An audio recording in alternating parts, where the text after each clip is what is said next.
Hi all, welcome back. This week we will discuss common elements that are present in all systems of inequity. So when we're examining systems of inequity in public health, we need to recognize that inequity in health has been documented for centuries.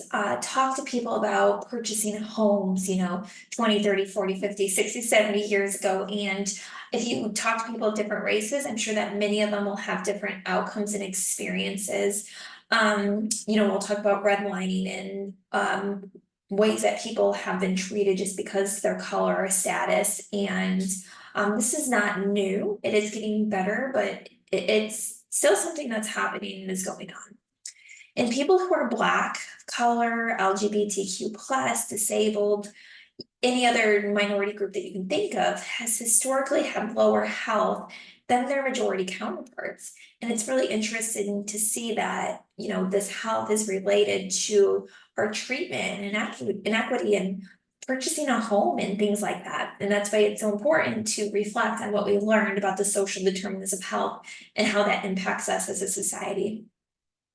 But much public health research, intervention, development, implementation, and policy change have been devoid of context. So basically, they haven't deeply studied institutional instructional structural systems of inequity and the ways they shape our ability to intervene across the social ecological model to improve health and healthcare for non-majority individuals. And I'll pull up an image of the social ecological model later so we can reflect on ways that we can intervene across multiple levels to improve health for non-majority individuals.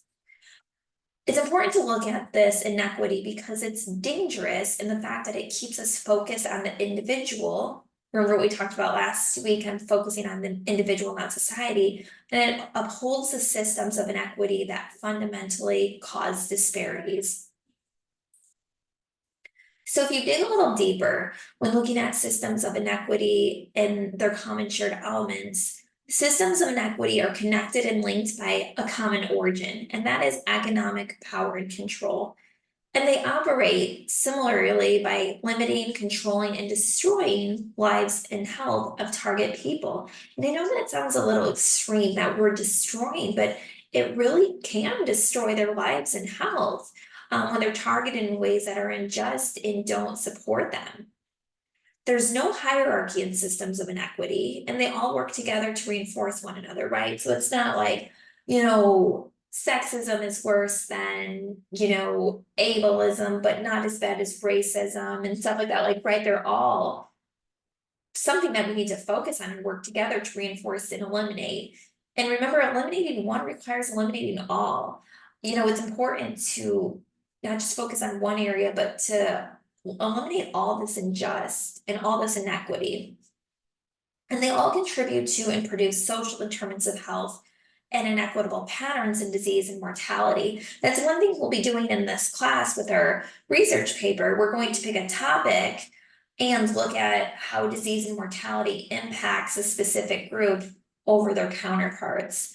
And so what I just talked about, how they all contribute and to produce social determinants of health and inequitable patterns, is often linked by things in the box to the right. This defined norm, institutional power, invisibility, stereotyping, blaming the victim, isolation, and a lot of these things can be switched around.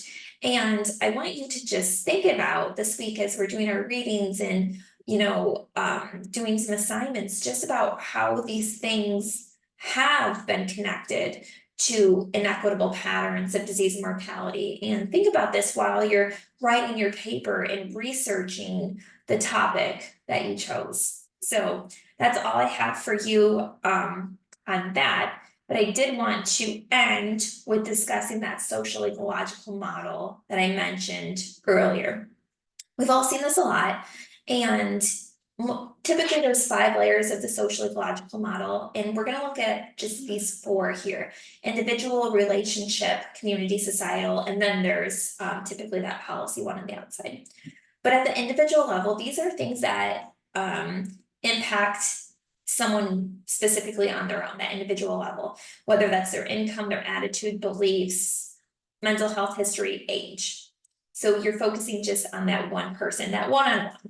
And then relationship is, intervening with their family, peers, social workers, partners, things like that. Social networks, not social workers. And then communities, looking at the neighborhood, schools, workplace, perhaps religious environment, a gym community, things like that. And then societal would be social and cultural norms, and you could even group policy in there for the sake of this. So when looking at what supports structural systems of inequity, the A would be history lies under the surface, provides a foundation for persistent systemic inequity in the USA. B, culture, which exists all around our everyday lives, normalizes the production and replication of inequity across all levels of the social ecological model there. Culture isn't just present here or there, but it's all around us every day. And then these interconnected institutions and policies, they're key to relationships and rules across our society, providing the legitimacy and reinforcements to maintain and perpetuate systems of inequity. So in order to address these in public health, we must learn, acknowledge, and understand how they contribute to public health research and practice, and how all these are interconnected. So take care. Look forward to engaging with you in the material this week. Have a good one.